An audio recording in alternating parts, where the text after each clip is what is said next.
जय हिंद दोस्तों, मैं नवीन शर्मा आप सभी का स्वागत करता हूं। आशा करता हूं आप सब एकदम बेहतरीन है, एकदम अच्छे हैं। आप सभी बताएंगे आप सब कैसे हैं।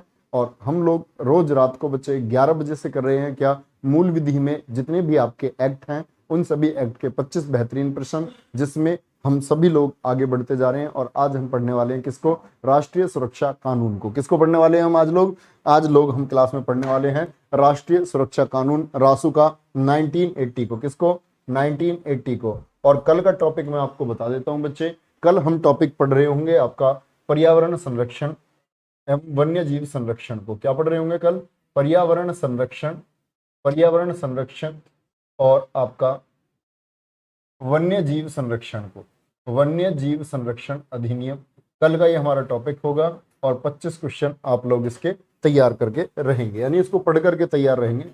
आगे पढ़ेंगे, राष्ट्रीय सुरक्षा अधिनियम 1980 की धारा 4 का संबंध किससे है। उससे पहले जवाब देंगे, राष्ट्रीय सुरक्षा अधिनियम कब पारित हुआ, कब लागू हुआ था और इसमें कुल धाराएं कितनी हैं। कब पारित हुआ और इसमें कुल धाराएं कितनी हैं। कब पारित, कुल धारा कितनी है। सभी लोग आंसर करेंगे। Very good. Pragati Rathore, Ram Kishore Mishra, Ankit sir, फैन, Alka Sharma, very good, Kabir and Garima Dohan answer करेंगे भैया। निरोध आदेश के निष्पादन में सलाहकार बोर्डों के गठन में, नहीं, सलाहकार बोर्ड का गठन किसमें, 9 में बताया गया। निरोध आदेश वापस लिया जाएगा निरोध आधारों को पृथक करने में, या निरोध आधारों को पृथक करने में। बोलेंगे एक बार। सभी का आंसर एकदम ठीक आ रहा है, बहुत बढ़िया, वेरी गुड, गजब। आंसर करेंगे दोस्त इसका आप लोग एक बार कि पहले प्रश्न का जो धारा 4 है, धारा 4 किसके बारे में बताती है। धारा 4 किसके बारे में बताती है।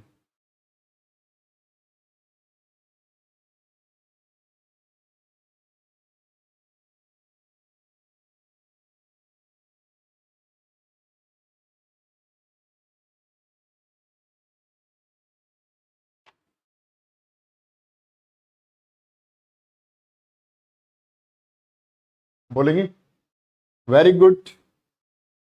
सभी का आंसर है ए, निरोध आदेश के निष्पादन में। यानी कि जो आदेश आए हैं किसी व्यक्ति को, बच्चे निरोध का मतलब क्या है, निरोध का अर्थ क्या होता है। निरोध का अर्थ होता है किसी को अरेस्ट करके रखना। जैसे पुलिस किसी को अरेस्ट करेगी रासुका के तहत, उसको बोलते हैं निरोध। क्या बोलते हैं, निरोध। यानी कि किसी को अरेस्ट करके रखना। और ये स्थिति कब आती है, ये हमारी आएगी राष्ट्रीय सुरक्षा कानून में, जिसमें कि आपको बताएगी ये प्रक्रिया कि कब व्यक्ति को कितने दिन के लिए रखा जाएगा, राज्य अगर सहमत नहीं है तब कितने दिन के अंदर उसको विमुक्त किया जाएगा, और अगर रिपोर्ट देनी होगी उसके बाद सरकार को, तो रिपोर्ट किसके द्वारा दी जाएगी, सलाहकार बोर्ड किस तरह काम करता है, ये सारी बातें इसमें बताई गई है। तो निरोध आदेश के निष्पादन से, यानी उसको खत्म किया जाएगा। ये सभी प्रश्न आगे होंगे। नितिन का आंसर एकदम ठीक है। बोलेंगे, राष्ट्रीय सुरक्षा अधिनियम 1980 के अंतर्गत गिरफ्तार किए गए व्यक्ति का यदि राज्य सरकार समर्थन नहीं करती है तो उसे कितने दिन बाद छोड़ दिया जाएगा। कितने दिन बाद छोड़ दिया जाएगा। ठीक है, अवतरण दिवस नहीं, मेरा जन्मदिन नहीं है भैया, मेरा जन्मदिन नहीं है आज, मेरा जन्मदिन 24 नवंबर को होता है, 24 of November, 24 of November. YouTuber बाबा बोलेंगे, राष्ट्रीय सुरक्षा अधिनियम 1980 के अंतर्गत गिरफ्तार किए गए व्यक्ति को अगर राज्य सरकार समर्थन नहीं करती है तो कितने दिन में, 12 दिन के अंदर क्या कर दिया जाएगा, उसको छोड़ दिया जाएगा। तो याद रख लेना बच्चे, धारा 3 में क्या बताया आपको, जैसे कि धारा 3 है। धारा 3 क्या कहती है, पुलिस अधिकारी की राज्य को रिपोर्ट होगी। जो पुलिस अधिकारी है उसकी किसको रिपोर्ट जाती है, राज्य को रिपोर्ट।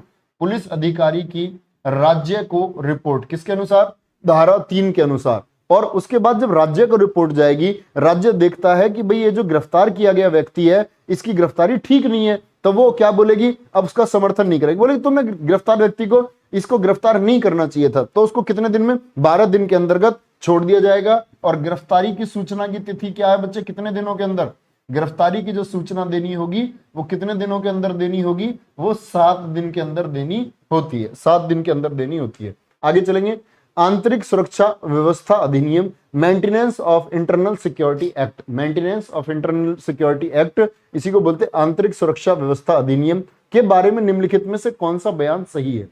कौन सा बयान सही है, कौन सा बयान सही है, बोलेंगे एक बार।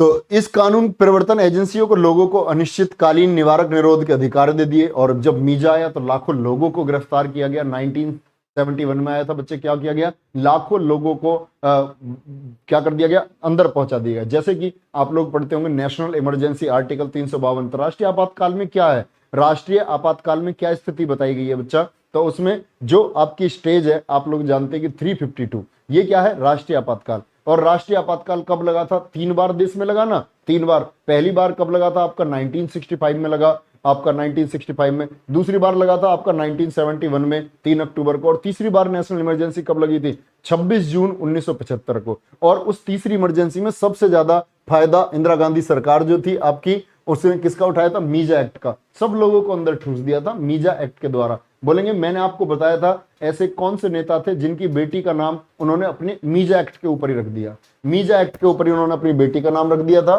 तो इस कानून परिवर्तन एजेंसी से लोगों को अनिश्चितकालीन निवारक निरोध के अधिकार मिल गए, यानी लोगों को कब तक भी बंद रखो। इससे है कि कानून परिवर्तन एजेंसियों को बिना वारंट संपत्ति के तलाशने और जब्त करने के लिए वारंट टेपिंग के अधिकार मिल गए, बिल्कुल मिल गए थे। और जो अब से आपका तीसरा आपातकाल चला था ना, वो चला था आपका 21 महीने तक, लोग बंद रहे थे, उसमें बंद रहे थे अंदर। तो क्या बोलेंगे, पी और क्यू दोनों, पी एंड क्यू दोनों, लालू यादव लालू यादव लालू यादव, बहुत बढ़िया। एक कह रहा मोदी की लड़की, तू गया मोदी की लड़की के जन्मदिन में है भाई, बताओ। राष्ट्रीय सुरक्षा अधिनियम 1980 की धारा 3 में किसी भी व्यक्ति को कौन गिरफ्तार करने का आदेश दे सकता है, कोई भी व्यक्ति है उसको गिरफ्तार करने का आदेश कौन दे सकता है। तो आप जानते हैं कि राष्ट्र की संप्रभुता और अखंडता के मामले पर अगर देश को क्या है, देश को खतरा है, राज्य को खतरा है, या देश को बच्चे किसी भी तरह की कोई आतंकवादी गतिविधि के बारे में पता चलता है कि भाई ऐसा, मतलब इससे क्या होगा कि देश की सुरक्षा को हानि हो सकती है, तो आदेश कौन देगा, राज्य और केंद्र सरकार दोनों, राज्य और केंद्र सरकार दोनों दे सकती हैं। आगे चलेंगे। राष्ट्रीय सुरक्षा अधिनियम 1980 के संदर्भ में कौन सा कथन सत्य है। धारा 5 में निरोध का स्थान व दशाओं को विनियमित करने की शक्ति का उल्लेख है। यह अधिनियम 1979 में पारित हुआ था, वर्ष 1981 में लागू हुआ।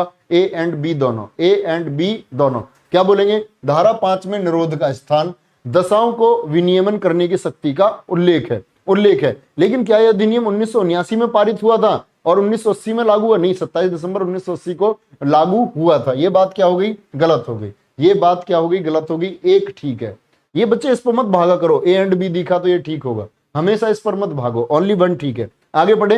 राष्ट्रीय सुरक्षा अधिनियम में कुल कितनी धाराएं हैं, 16, 17, 18, 19। नेशनल सिक्योरिटी एक्ट में कुल कितने सेक्शंस हैं, क्या बोलेंगे, 18 धाराएं हैं। कितनी धाराएं हैं, 18 धाराएं हैं। आगे चलेंगे। राष्ट्रीय सुरक्षा अधिनियम 1980 की धारा 3 के अंतर्गत गिरफ्तार किए गए व्यक्ति के संबंध में केंद्र सरकार या राज्य सरकार कितने दिन के अंदर सलाहकार बोर्ड को समक्ष अपना पक्ष रखेगी। पहली बात तो ये बताओ बच्चे, जो सलाहकार बोर्ड या परामर्शदात्री संस्था है, इसका गठन किस में बताया गया है, गठन क्या बोलेंगे, धारा 9 में बताया गया इसका गठन, धारा 9 में। और जो सलाहकार बोर्ड का गठन होता है दोस्तों, बताओ सलाहकार बोर्ड का गठन कितने व्यक्तियों से मिलकर के होता है। मैंने बताया था इतने व्यक्तियों से मिलकर के होता है, उन्हीं में से एक अध्यक्ष होता है। और वो व्यक्ति कौन होने चाहिए, वो किसी भी न्यायालय के न्यायाधीश होने चाहिए, किसी भी न्यायालय के न्यायाधीश होने चाहिए। कितने व्यक्तियों से मिलकर के इसका गठन होता है, 3 व्यक्तियों से। उन्हीं 3 में से एक क्या होता है, उन्हीं 3 में से एक होता है भैया अध्यक्ष। उन्हीं 3 व्यक्तियों में से एक क्या होगा, अध्यक्ष। अब पूछा है कि कितने दिन के अंदर सलाहकार बोर्ड के समक्ष अपना पक्ष रखना होगा, तो 3 सप्ताह, 6 सप्ताह, 15 दिन। कितने दिन के अंदर, 3 सप्ताह के अंदर। क्या बोलेंगे, 3 सप्ताह, 15 दिन नहीं दोस्त, 3 सप्ताह के अंदर अपना पक्ष रखना होता है। यह कहा गया है धारा 10 में, नोट करना, धारा 10 में कहा गया, क्या कहा गया है, सलाहकार बोर्डों को निर्देश। और सलाहकार बोर्डों को क्या निर्देश दिए गए हैं कि धारा 3 के अनुसार जो भी गिरफ्तार व्यक्ति है उसको राज्य सरकार या केंद्र सरकार कितने दिन के अंदर अपना पक्ष रखेगी। तो सलाहकार बोर्ड को निर्देश रखे गए हैं कि 3 सप्ताह के अंदर धारा 3 को पक्ष को धारा 10 के अनुसार सलाहकार बोर्ड को निर्देश देगी। तो ये 10 में बताया गया है, धारा 3 के बारे में बताया गया है, धारा 10 में सलाहकार बोर्डों को निर्देश। और ये निर्देश की तिथि कितनी दी गई है, ये दी गई है दोस्त 3 सप्ताह। और याद रख लेना धारा 11 में क्या है, धारा 11 में क्या है, सलाहकार बोर्ड की प्रक्रिया है, सलाहकार बोर्ड की प्रक्रिया। बोलेंगे मेरे साथ एक बार, 11 में क्या बताया गया है, सलाहकार बोर्ड की प्रक्रिया को बताया गया है। और ये क्या करती है, ये फिर करती है कि अगले जो 7 सप्ताह होंगे, अगले 7 सप्ताह, क्या बोलेंगे, अगले 7 सप्ताह जो होते हैं, क्या बोलेंगे, अगले 7 सप्ताह जो होंगे उनमें क्या करेगी, ये सूचना किसको दे देगी भैया, ये सूचना देते हैं दोस्त सरकार को। सूचना किसको दे देंगे, सरकार को सूचना, किसको सूचना, सरकार को सूचना दी जाएगी। अगले ये धारा 11 में बताएगी ये प्रक्रिया। धारा 12 में क्या प्रक्रिया बताएगी ये, फिर धारा 12 में क्या होता है, सलाहकार बोर्ड की, क्या बोलेंगे, जो सलाहकार या परामर्शदात्री बोर्ड है आपका, सलाहकार बोर्ड की रिपोर्ट पर कार्यवाही जो होंगी, रिपोर्ट दे दी ना उसने अपनी रिपोर्ट, रिपोर्ट किसको भेज दी, सरकार को, और रिपोर्ट पर जो कार्यवाही होगी वो किसमें बताई गई है, फिर उसके अनुसार रिपोर्ट पर कार्यवाही धारा 12 में बताई गई है, धारा 12 में बताई गई है। आगे बोलो, राष्ट्रीय सुरक्षा अधिनियम 1980 के अंतर्गत हिरासत की अधिकतम अवधि क्या है, हिरासत की अधिकतम अवधि क्या बताई गई है, बोलेंगे फटाफट। हिरासत की अधिकतम अवधि 12 माह, 6 माह, 3 माह या 9 माह बताई गई है, क्या बोलेंगे, 12 माह बताई गई है। किस धारा में बताई गई है, धारा 13 के अनुसार। किसके अनुसार, धारा 13 के अनुसार अधिकतम अवधि। और मैंने आपको बताया था, याद रख लेना दोस्त, विशेष स्थितियों में इसको बढ़ाया भी जा सकता है, विशेष स्थितियों में इसको बढ़ाया जा सकता है। राष्ट्रीय सुरक्षा अधिनियम 1980 भारतीय संविधान के किस अनुच्छेद से संबंधित है, किस अनुच्छेद से संबंधित है, बोलेंगे एक बार, किस अनुच्छेद से संबंधित है। तो आप लोगों ने पढ़ा होगा आर्टिकल 22, क्या पढ़ा होगा, आर्टिकल 22। और आर्टिकल 22 क्या बताता है, गिरफ्तारी एवं जो आपका हिरासत में ले जाता है, गिरफ्तारी और हिरासत में संरक्षण को बताता है। कौन सा, 22 का एक पार्ट और 22 का 2 पार्ट बताता है। लेकिन 22 का 3 पार्ट क्या कहता है, जो 22 का तीसरा पार्ट है वो क्या कहता है कि गिरफ्तारी में जो संरक्षण आपको यहाँ 22(1) और 22(2) में प्राप्त हो रहा था ना, गिरफ्तारी में संरक्षण, गिरफ्तारी और हिरासत में संरक्षण बताया गया है धारा 22 में, सॉरी उसमें किसमें, अनुच्छेद 22 में। तो जो गिरफ्तारी में संरक्षण बताया गया 22-23 में कहा गया कि ये प्राप्त नहीं होगा, ये जो गिरफ्तारी में संरक्षण है ये प्राप्त नहीं होगा, ये 22(3) में बताया गया। क्यों प्राप्त नहीं होगा ये बच्चे, उसके कारण होते हैं। जब बात होती है कोई ऐसे आप पर ऐसे आरोप हैं कि आपने राष्ट्रीय सुरक्षा को क्या बनाया है, राष्ट्रीय सुरक्षा को आपने कमजोर किया है, या आपकी वजह से राष्ट्रीय सुरक्षा का कोई मुद्दा या कोई महत्व ऐसा है जो जिसको परेशानी हुई, मतलब राष्ट्र की सुरक्षा के लिए आप एक प्रश्न चिन्ह बन गए, या आपकी वजह से कोई ऐसा क्रियान्वयन हुआ जिसकी वजह से आपको क्या करना पड़ेगा, आपको हिरासत में लेना पड़ेगा। तो 22-23 में क्या बोला गया, 22 के 3 पार्ट में, 23 नहीं 22 के 3 पार्ट में राष्ट्रीय सुरक्षा का विषय हो दोस्त, या सार्वजनिक व्यवस्था बनाए रखने की बात हो, कब कब स्थिति लागू होगी, सार्वजनिक व्यवस्था आप नहीं बनने दे रहे हैं, आप उसका कारण है, और सार्वजनिक व्यवस्था को लागू करना राज्य का काम है, तो आपको गिरफ्तार कर लिया जाएगा, ठीक है। और आवश्यक सेवा की पूर्ति होनी है, कोई आवश्यक सेवाओं की पूर्ति आप खलल डाल रहे हैं और आवश्यक सेवाओं की पूर्ति आप नहीं होने दे रहे हैं, तो भी आपको क्या निरोध कर लिया जाएगा, किसके अनुसार, 22(3) के अनुसार। विदेश का कोई मामला है, विदेश मामले, यानी विदेश मामले जैसे मान के चलो कोई विदेशी इंडिया में ही आ गया, रह रहा है बिना परमिशन के, बहुत दिन हो गए, गिरफ्तार कर लो उसको, बता ही नहीं रहा है, तो ये जो विदेश मामले हैं ये 22(3) के अनुसार। और या बोलेंगे भारत की सुरक्षा, भारत की सुरक्षा, क्या बोलेंगे, भारत की सुरक्षा, दोनों जगह हमने ले लिया, तो राष्ट्रीय सुरक्षा की जगह एक जगह लिख लो राज्य सुरक्षा, क्योंकि भारत की सुरक्षा हमने यहां भी ले लिया, तो दोनों चीजें इसमें कवर हो जाएंगी। राज्य की सुरक्षा, राज्य की सुरक्षा, भारत की सुरक्षा, विदेश मामले, आवश्यक सेवाओं की पूर्ति, सार्वजनिक व्यवस्था लागू करना। इन स्थितियों में क्या होती है, आपको गिरफ्तारी में संरक्षण प्राप्त नहीं होगा, गिरफ्तारी में संरक्षण प्राप्त नहीं होगा। रोहित कुमार, दिग्विजय सर, बच्चे अभी दिग्विजय सर हॉस्पिटलाइज्ड है, वो अभी हॉस्पिटल में ही है, हॉस्पिटल में ही है, बहुत जल्दी ठीक होंगे, रिकवरी कर रहे हैं, ठीक है, बहुत बढ़िया। अरे सर टाइम चेंज कर दीजिए, गुड़िया करूंगा टाइम चेंज करूंगा, किसमें, आर्टिकल 22, क्या आधार है इसका, आर्टिकल 22 इसका आधार है। राष्ट्रीय सुरक्षा अधिनियम 1980 कब प्रवृत्त हुआ, मैं नींद में ही तो पढ़ा रहा हूं आपको, नींद आ जाती होगी तुम्हें, देखो मैं भी सोया हूं, अब मैं नींद में हूं, अपने लेटे लेटे पढ़ा रहा हूं मैं आपको आराम से, नींद आई जाती है इस टाइम। राष्ट्रीय सुरक्षा अधिनियम 1980 कब प्रवृत्त हुआ, बच्चे यूपी पुलिस की ड्यूटी का टाइम नहीं है, यूपी पुलिस की ड्यूटी का टाइम फिक्स नहीं है। कभी आप सोच रहे हो कि आपको वहां जाकर के एक ऑफिस में बाकायदा 8 से और शाम 5 बजे की ड्यूटी होगी, बीच में 2 घंटे का आपका लंच होगा गुड़िया, तो ऐसी ड्यूटी नहीं होगी आपकी, भूल जाना। ड्यूटी आपको रात को 12 बजे भी जाना पड़ेगा कहीं, 2 बजे भी आपको जाना पड़ेगा, जिस समय आदेश होंगे शीर्ष अधिकारियों को या जब जनता को आपकी जरूरत होगी आपको जाना होगा। समझ रहे हैं? तो ऐसी बात ना करें कि ये समय बदलो, ये समय नींद आती है। राष्ट्रीय सुरक्षा अधिनियम 1980 कब प्रवृत्त हुआ था? क्या बोलेंगे? 27 दिसंबर 1980 को। 27 दिसंबर 1980 को। क्या बोलेंगे? 27 दिसंबर 1980 को। Very good. आगे चलेंगे। नेक्स्ट है राष्ट्रीय सुरक्षा अधिनियम 1980 के तहत केंद्रीय राज्य सरकार द्वारा गठित सलाहकार बोर्ड में कितने सदस्य होते हैं? सलाहकार बोर्ड में जो बताया ना, धारा 9 में सलाहकार बोर्ड का गठन किया गया है। किससे होगा बच्चे? तीन मेंबर उसमें होते हैं, उन्हीं में से एक अध्यक्ष होता है। किसी भी न्यायालय के क्या होते हैं? न्यायाधीश वो होते हैं। कितने सदस्यों से? 3 सदस्यों से होता है। राष्ट्रीय सुरक्षा अधिनियम 1980 के अंतर्गत अभियुक्त की गिरफ्तारी के बाद पुलिस अधिकारी इसकी रिपोर्ट किसको देता है? पुलिस अधिकारी जो रिपोर्ट देगा गिरफ्तारी के बाद, मैंने बताया कि सलाहकार बोर्ड की जो रिपोर्ट है किसको देता है? हमेशा रिपोर्ट अपनी राज्य सरकार को रिपोर्ट जाएगी। किसको जाएगी? राज्य सरकार को रिपोर्ट जाती है। और ये जो रिपोर्ट जाएगी किसमें बताई थी मैंने आपको? ये धारा 11 में, धारा 11 में बताई गई है इसकी रिपोर्ट। चलो आगे। राष्ट्रीय सुरक्षा अधिनियम 1980 की धारा 14 के अंतर्गत 14A के अंतर्गत गिरफ्तार किया गया व्यक्ति बिना सलाहकार बोर्ड की अनुमति के निरोध की तिथि से कितनी अवधि के लिए निरुद्ध किया जा सकता है? निरोध की अवधि का कितने अवधि के लिए निरुद्ध किया जा सकता है? 14 क्या के अनुसार 3 महीने से अधिक के लिए, लेकिन 6 महीने से अधिक के लिए नहीं। ट्रेनिंग पर चालू है सर, ड्यूटी पर है। बहुत बढ़िया, बहुत बढ़िया दोस्त, पढ़ते ही रहें, पढ़ते ही रहें। बहुत अच्छा काम आप कर रहे हैं। क्योंकि पता है एक तो ये होता है कि हम लोग एक सपना देखते हैं, हम लोग सपना देखते हैं कि हमको आगे बढ़ना है।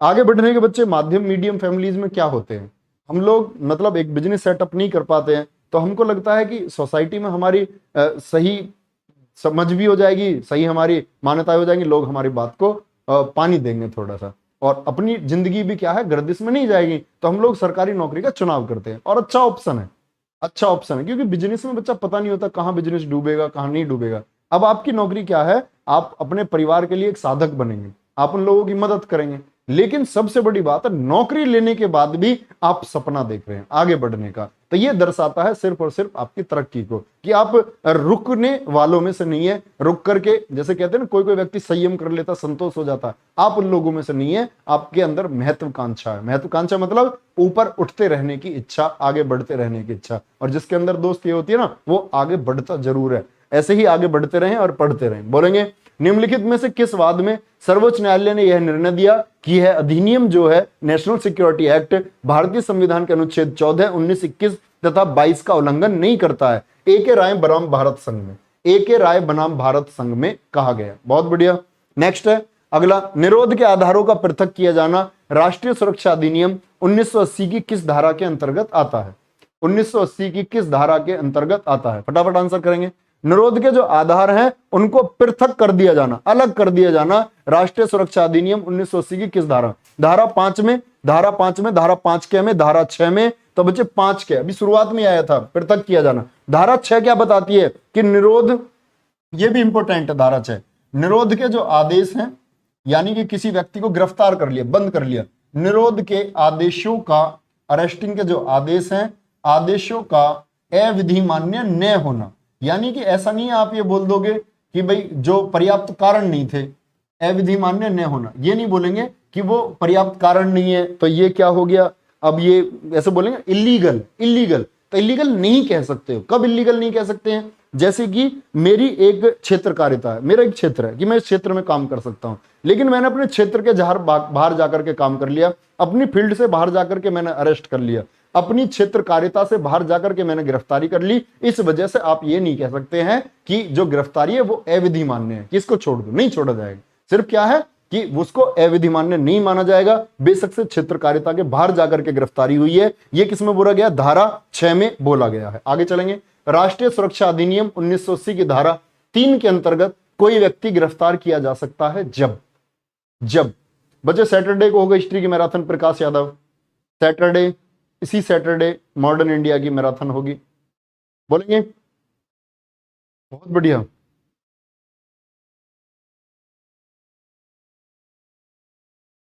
पुष्पेंद्र सिंह, बिल्कुल मैं जानता हूं पुष्पेंद्र, आप ड्यूटी से क्लास देखते हैं, मैं इस बात को जानता हूं। बहुत बढ़िया, बहुत अच्छा लगता दोस्त, ऐसे मेहनत करते रहें, ड्यूटी भी अच्छे से करते रहें और अच्छे से ड्यूटी करते करते, और मैं जो आपसे बोलता हूँ ना, कभी भी मतलब अपने ऊंचे आदर्शों के साथ रहना ड्यूटी पर।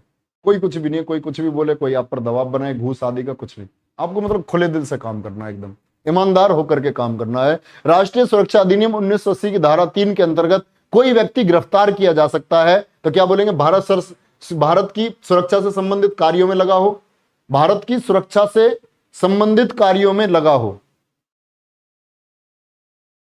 भारत की सुरक्षा का विदेशी शक्तियों पर प्रतिकूल प्रभाव पड़ता हो, कोई विदेशी भारत में बिना अनुमति के, ये कुछ गलत लिखा हुआ है अभी, भारत की सुरक्षा से संबंधित कार्यों में लगा हुआ हो, ये कैसे हो सकता है? इसमें कुछ मिसप्रिंट है। उपरोक्त सभी सुरक्षा के विरुद्ध, देखो ये तो नहीं हो सकता। जैसे सुरक्षा का विदेशी शक्तियों पर प्रतिकूल प्रभाव पड़ता होगा, कोई विदेशी भारत में बिना अनुमति के लगातार उपस्थित हो, बिल्कुल गिरफ्तार कर लो। लेकिन भारत की सुरक्षा से संबंधित कार्य में तब थोड़ी गिरफ्तार करेंगे यार, है ना? सुरक्षा से संबंधित कार्यों में लगा हुआ है तब थोड़ी गिरफ्तार करेंगे। बोलो, बोलेंगे? यहां तक बताओ एक बार, वह भारत की सुरक्षा से संबंधित कार्यों में लगा हुआ तब थोड़ी गिरफ्तार करेंगे। सभी क्यों बोल रहे हैं? बिल्कुल बिल्कुल, बहुत बढ़िया, ठीक है, कोई दिक्कत नहीं, जो कुछ भी है ये ठीक है दोनों। ए नहीं होगा बच्चे, ए नहीं होगा। निम्नलिखित में से किस धारा के अंतर्गत, बी क्यों नहीं होगा? भारत की सुरक्षा का विदेशी शक्तियों पर प्रतिकूल प्रभाव पड़ता हो, विदेशी शक्ति है कोई, उसका प्रतिकूल प्रभाव पड़ रहा, बिल्कुल अरेस्ट होगा, उसको बिल्कुल अरेस्ट किया जाएगा। ए नहीं होगा बच्चे। भारत की सुरक्षा से संबंधित कार्यों में, आप देश की सुरक्षा के लिए कोई कार्य कर रहे हैं तो आपको गिरफ्तार कर लें क्या? क्या आपको गिरफ्तार कर लें? आप देश की सुरक्षा के लिए कोई कार्य कर रहे हैं तो, जैसे कि इंडियन आर्मी के जवान है, वो देश की सुरक्षा के संबंधित कार्यों में लगे हुए हैं, तो उनको गिरफ्तार कर लें सबको, एनएसए लगा दें आर्मी के सभी लोगों पर, बीएसएफ के सभी लोगों पर एनएसए लगा दे क्या? ऐसा नहीं है। क्या चलेंगे आगे? चलो, निम्नलिखित में से किस धारा के अंतर्गत केंद्र या राज्य सरकार सलाहकार बोर्ड का गठन करेगी?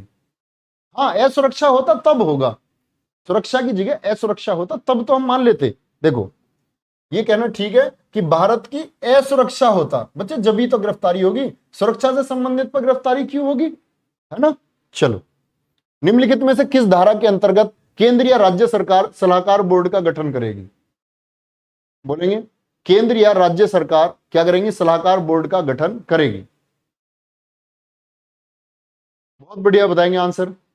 राज्य सरकार सलाहकार बोर्ड का गठन अभी बताया मैंने 3 सदस्यों से होगा, उन्हीं 3 सदस्यों में से एक क्या होगा? अध्यक्ष होगा। आगे चलो, राष्ट्रीय सुरक्षा एवं अखंडता को प्रभावित करने वाले व्यक्ति को किस धारा के अंतर्गत निरुद्ध किया जा सकता है? किस धारा के अंतर्गत निरुद्ध किया जा सकता है?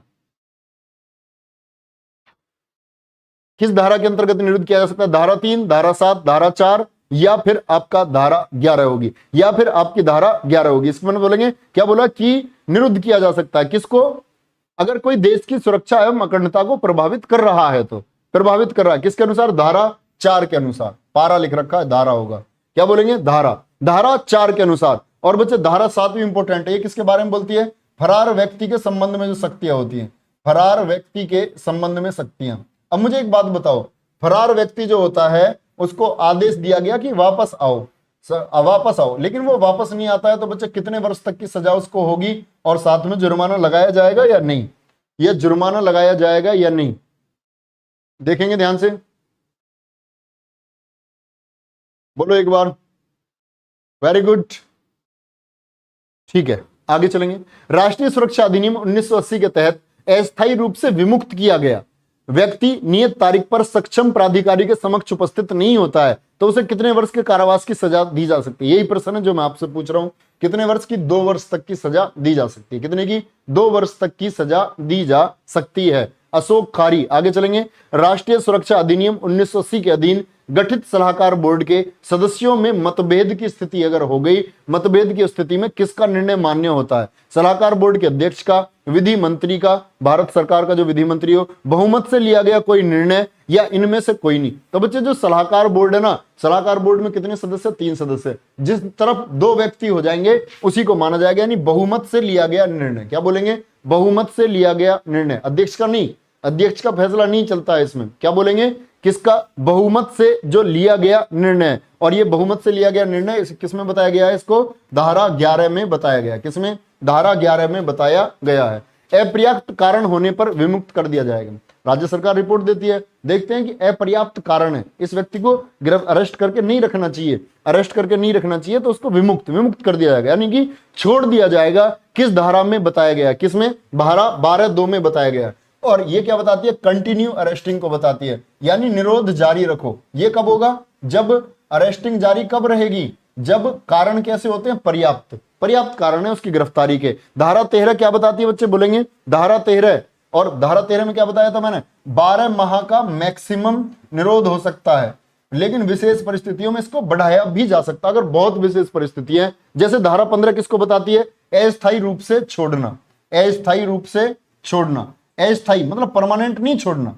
ये तो पूछ रहा बच्चे विमुक्त, परमानेंट छोड़ने की बात है जब पर्याप्त कारण नहीं, धारा 12। अस्थायी छोड़ना, जमानत यानी बंद पत्र पर कोई आपके जैसे बॉन्ड साइन करा करके भेज देंगे, लेकिन जब अदालत बुलाएगी तो पेश होना होगा, जब बुलाया जाएगा तब पेश होना होगा, नहीं पेश होगे तो फिर क्या होता है, आपका फरार व्यक्ति के लिए जो धारा 7 में बताया गया है, फिर उद्घोषणा होगी, आपकी कुर्की भी की जा सकती है, आपको सजा भी हो सकती है 2 साल तक की, साथ में जुर्माना भी सुनाया जा सकता है। गैर कानूनी गतिविधियां रोकथाम अधिनियम, यूएपीए, क्या बोलते हैं, UAPA, unlawful activities prevention act, बोलेंगे यूएपीए का फुल फॉर्म क्या है, अनलॉफुल एक्टिविटीज प्रिवेंशन एक्ट। और गैर कानूनी गतिविधियां अधिनियम किस लिए आया, ये भी आया देश की जो संप्रभुता, देश की संप्रभुता और अखंडता को बनाए रखने के लिए, आतंकवादियों के लिए, या ऐसा कोई भी कार्य करता है जो देश के लिए आतंक बनेगा, तो इसको किस वर्ष पारित किया गया था, 1967 में पारित किया गया था। क्या कब पारित किया गया था, 1967 में इसको पारित कर दिया गया था। और मैंने क्या बताया था बच्चे, इसमें जो आपका आरोप पत्र का समय था, जो चार्जशीट का समय था, आरोप पत्र के समय को, जैसे कॉमन 90 दिन के अंदर चार्जशीट जाती है ना आपकी, आरोप पत्र 90 दिन में जाता है, लेकिन यूएपीए के तहत कोई कार्रवाई हो रही है तो आरोप पत्र कितने दिन में जाता है, 180 दिन में, यानी कि 6 माह में जाएगा। और एनआईए, नेशनल इन्वेस्टिगेशन एजेंसी, इसको क्या दे दिए गए, असीमित अधिकार जांच के दे दिए गए, किस एक्ट के अनुसार, यूएपीए एक्ट के अनुसार, यूएपीए एक्ट के अनुसार दे दिए गए। बोलेंगे 18 में क्या हुआ,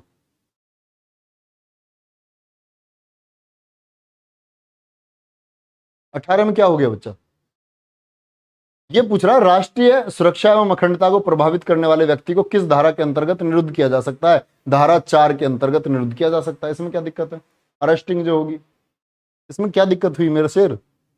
चलो आगे बोलेंगे, मीजा एक्ट कब आया था, मीजा एक्ट कब आया था बच्चे। अभी दिग्विजय सर की तबीयत ठीक नहीं है, इसीलिए क्लास नहीं ले रहे हैं, इसीलिए क्लास नहीं ले रहे हैं। तो क्या बोलेंगे, मीजा एक्ट कब आया, 1971 में। और 1977 में बाद में जब जनता पार्टी की सरकार आई थी, तो जनता पार्टी की सरकार, जब कांग्रेस हारी थी, इमरजेंसी के बाद क्या हो गई थी, कांग्रेस चुनाव में हार गई थी, और किसकी फिर सरकार आई, जनता पार्टी की। जनता पार्टी ने क्या कर दिया था, इसको बंद कर दिया था, इसको बंद कर दिया था। बहुत बढ़िया, सभी का आंसर ठीक है। आगे चलेंगे बच्चा, किसी के ऊपर लग सकता, तुम्हारे ऊपर भी लग सकता, पुलिस तुमको कभी भी उठा सकती है, पुलिस के पास ऐसा नहीं है, तुमको उठा के ले जाएंगे। मान लो तुमको गिरफ्तार कर लिया, और तुमको गिरफ्तार कर लिया ऐसी एक्टिविटीज खिलाफ में, बाद में कह देंगे जी पर्याप्त कारण नहीं है, पर्याप्त कारण नहीं है, छोड़ के आ जाओ, फिर क्या दिक्कत है। तो पर्याप्त, बिना पर्याप्त कारण के भी तो बैठा सकते हैं, तुमको 12 दिन बैठा रखेंगे, कूटेंगे, मार लगाएंगे तुम्हें 12 दिन तक, तो ऐसे किसी को भी ले जा सकते हैं, ऐसी क्या दिक्कत है। डाकू, चोर, सब पर जो देश की सुरक्षा के लिए खतरा है, उन सभी को ले जा सकते हैं। बोलेंगे टाडा एक्ट किस वर्ष पारित हुआ था, टाडा एक्ट किस वर्ष पारित हुआ था, क्या बोलेंगे, टाडा एक्ट, क्या बोलेंगे, 1987, 1987, टाडा 1987। बच्चे वो पोटा है, वो पोटा है, पोटा नहीं टाडा पूछ रहे हैं, देखेंगे। हाँ, फिर तुम कुछ भी कार्रवाई करते रहो, वो बात अलग है, वो बात एक अलग विषय है। कब आया था टाडा एक्ट, तो टाडा का पूरा नाम बताओ, टाडा का फुल फॉर्म लिख करके बताएंगे, टाडा क्या था, टेररिज्म एंड, क्या बोलेंगे इसको, terrorism and disruptive activities act, terrorism and disruptive activities act, क्या बोलते हैं, terrorism and disruptive activities act, Tada act. तो टाडा एक्ट कब आता है आपका, 1987 में आया था। कब आया था, 1987 में आया था। आगे चलेंगे, आगे चलेंगे, हिमांशु प्रजापति, आयम चपराना, अंकित सैनी, राम गोपाल, बहुत बढ़िया।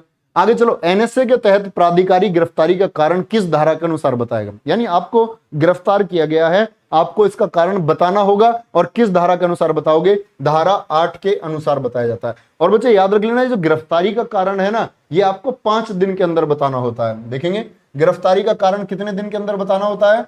गिरफ्तारी का कारण कितने दिन के अंदर बताना होगा? क्या बोलेंगे? 5 दिन के अंदर बताना होता है। लेकिन अगर मामला असाधारण है, असाधारण मामले में, असाधारण मामला हो कि भाई विशेष मामला है, तब भी आपको बताना होगा। लेकिन तब अवधि कितनी है? 15 दिन की अवधि है। असाधारण मामलों में कितना बोलेंगे? 15 दिन की अवधि है गोविंद कुमार। और गिरफ्तारी का कारण कितना होगा? 5 दिन होगा। ठीक है, कोई दिक्कत तो नहीं? ठीक है, साधारण मामलों में 5 दिन है, असाधारण मामलों में 15 दिन है। किसके अनुसार? 8 के अनुसार है। ठीक है, okay, bye bye, take care, जय हिंद, जय भारत। पढ़ते रहें दोस्त। और ऐसा नहीं है रात दिन का फर्क मत करो कभी भी कि रात है दिन है, पढ़ते रहो बस। अच्छे से एग्जाम आएगा तो एकदम से आएगा, आने ही वाला है, मतलब ये समझो। Okay, bye bye.